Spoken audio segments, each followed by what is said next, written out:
Hi అండి, welcome to my channel. సింపుల్గా రాగి పిండితో లడ్డు ఎలా చేసుకోవాలో చూద్దామండి. కావాల్సిన ఇంగ్రీడియంట్స్: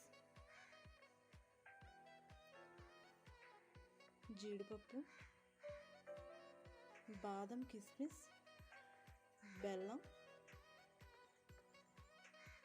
రాగి పిండి అండి. ముందుగా స్టవ్ ఆన్ చేసుకొని ప్యాన్ పెట్టుకోవాలండి.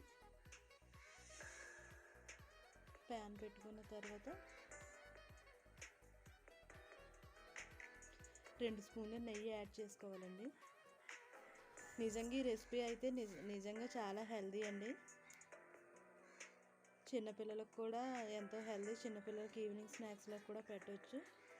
అలాగే చాలా ఫాస్ట్గా కూడా అయిపోతుందండి. ఒక 5 మినిట్స్లో అయిపోతుంది.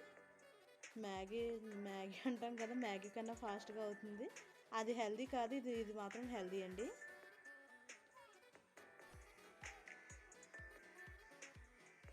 నెయ్యి మరిగిన తర్వాత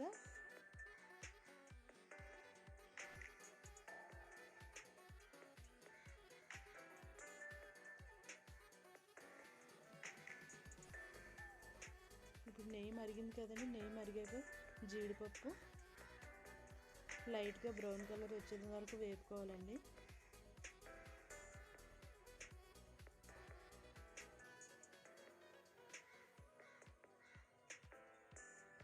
ఇది వేగిపోయిన తర్వాత గిన్నెలోకి పక్కకు తీసుకోవాలండి.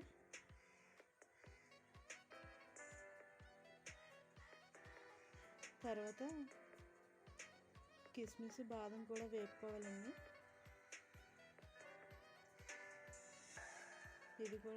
ఇది కూడా వేగిన తర్వాత ఒక బౌల్లోకి తీసుకుందామండి. ఇవి కూడాను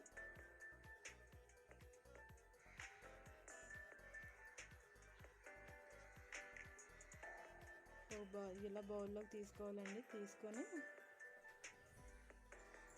ఈసారి బెల్లం యాడ్ చేసుకోవాలండి. ఇందులో కొంచెం నెయ్యి మిగిలింది కదండి, ఈ నెయ్యిలోనే కొంచెం బెల్లం యాడ్ చేసుకోవాలి. చూసారండి, నేనైతే మెత్తగా గ్రైండ్ చేస్తానండి బెల్లాన్ని. దాంట్లో 1 కప్పు రాగి పిండికి 1 కప్పు వాటర్ పోసుకోవాలండి. వాటర్ పోసుకున్న తర్వాత శుభ్రంగా కలుపుకోవాలండి. ఇలా కలుపుకున్నారు కదండి. మరిగిపోయిన తర్వాత ఇలా రాగిపిండి వేసుకోవడం అండి. ఇందులోనూ రాగిపిండి వేసుకొని ఉండలు లేకుండా కలుపుకోవాలండి.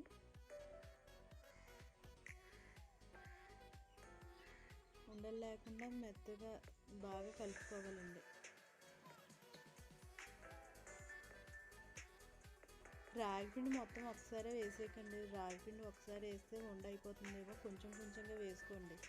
రాగిపిండి వేసుకున్న తర్వాత చూసారు కదండి, వీడియోలో చూపించిన విధంగా అవుతుందండి. దీన్ని మొత్తంగా ఇలా చేసుకోవాలండి. ఇలా చేసుకున్న తర్వాత మొత్తంగా డ్రై ఫ్రూట్స్ అన్నీ ఇందులో వేసుకోవాలండి. పైన కొంచెం నెయ్యి కూడా వేసుకోవాలండి. నెయ్యి కూడా వేసుకున్నాక 1 స్పూన్ నెయ్యి వేయండి. రాగి లడ్డూలు చుట్టుకోవడమే అండి. ఎంతో టేస్టీ, హెల్దీ అండ్ రాగి లడ్డూలు రెడీ అండి.